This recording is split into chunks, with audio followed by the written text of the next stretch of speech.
Welcome back to Bead Fusion. In this episode I'm talking about black line coloring, and I'm going to use my latest project to show you how to do that. So let's just jump into my video feed. So what I want to show you is how I go through the process of coloring the black line. For this project, I'm making a Sylveon. As you can see here, Sylveon is super cute in pink and, well, an Eevee. So, because Gen 6 abandoned sprites for 3D models, I ended up looking for a sprite online that I liked. And I found this guy on Deviant Art, Kyle Dove, who created a sprite in the style of the older EVs. I really like the way it looks. I found a few other ones too, but this one really calls out to me, so I'm going to use it. He did make his available for free, and he just asked to be credited, so I'm crediting him now. Anyhow, so I'm making Sylveon, and to do this, I've taken the sprite he provided, which is this here. It's zoomed in a little. And this is the base I want to do. But as you can see, there's a lot of black line throughout this. And that could look better. I'm not saying his sprite looks bad, it just could look better. So what I've done is I've gone through the process of coloring the lines to help it stand out. And this is what it looks like after I do that. You can see that it's mostly the same shades as before, but I chose a darker color. So for example, if we look down here at Sylveon's feet, I've gone with a darker magenta for these spots. And you can see the difference there. Now when you're coloring the black line, there are some choices you'll have to make. And that's because the black line often obscures certain details. For example, when looking at the ribbons coming off of the bow, you have to wonder what part of the ribbon belongs to the ribbon and what part belongs to the bow. There is a bit clear cut, and it doesn't matter as much with that one because they're both the same color, so you don't need to make that hard choice. But you do need to make that choice when talking about the darker parts of Sylveon's paw, because if I'm using a different dark line color for this whitish part of its body as opposed to the pinkish parts of its paw, you need to decide where the cutoff is going to be. This is more noticeable, I feel, up here in the tail. This is honestly something I cannot give a hard rule for. It's something you have to feel your way through. And I'm assuming that the people watching this are mostly artists, so they're used to using their feelings to get through things. But for me, the general rule I try to go with is if the object in question that I'm coloring is in the foreground, would be presented closer to the eye, it gets dominance. So this bow is in front of Sylveon's ear, therefore the dark color for the bow takes precedence, as to where some people might think that since this black line is on Sylveon's head, that the dark magenta I use should go there. I feel that's wrong, but we're splitting hairs. Now, once you've done this with the sprite, you've colorized it to how you want. The next big step is to take it and what I call palletizing it. Palletizing it involves me taking the sprite over to my spreadsheet of colors over here. And these are mostly Artcool colors that I've encoded.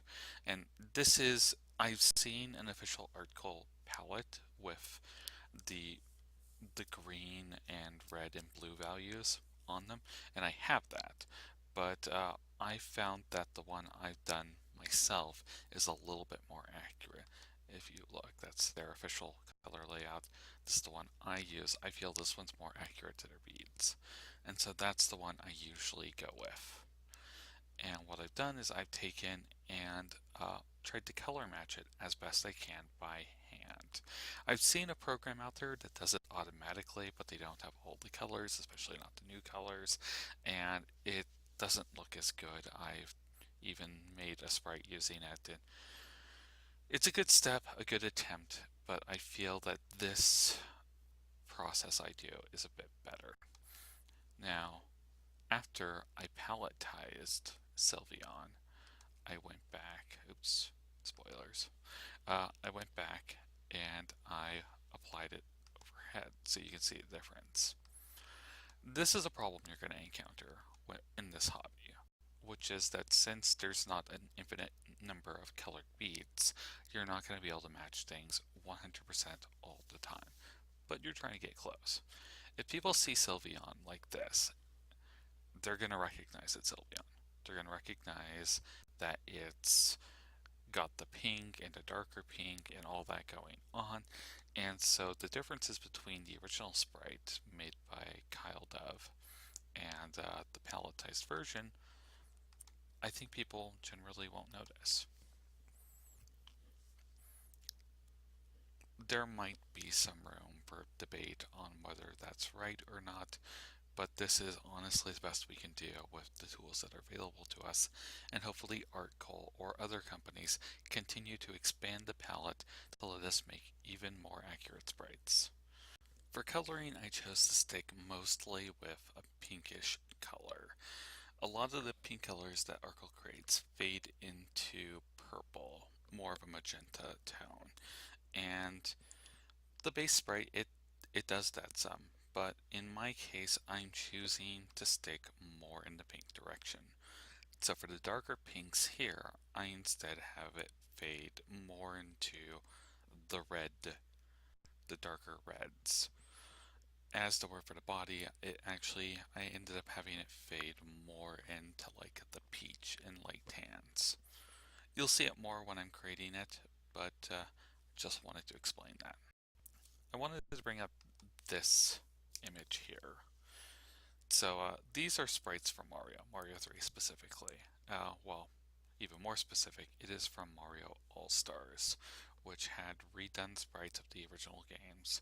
The important part here is I thought I would continue to talk about blackline coloring in this image because I feel these older sprites are a really good way to do it. Newer Pokemon games, they don't do the black line as much, but it is there.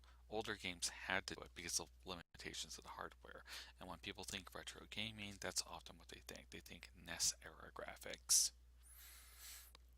And so with Mario, you can just see how I've already sort of explained the process, but how I've taken parts of it and had to make some choices, like this particular pixel here. I chose to make the coloring of his nose because I feel his nose is in front of his mustache, and this back part is a part of his mustache that would be behind his nose. I had to make decisions regarding coloring of the black line with the hat to his sideburn, and so forth. This one's pretty good too. I'm not sure if I really like the color I chose for the black line around his white outfit, but it is what it is. And then I chose this sprite because this is a position you can't actually see through normal gameplay. But regardless, I took the black line and colored it. I'm a little ambivalent about the shell here, but I think it looks really good. I hope that was useful for learning how to deal with the black line. I'm sure you will develop your own technique over time to deal with it.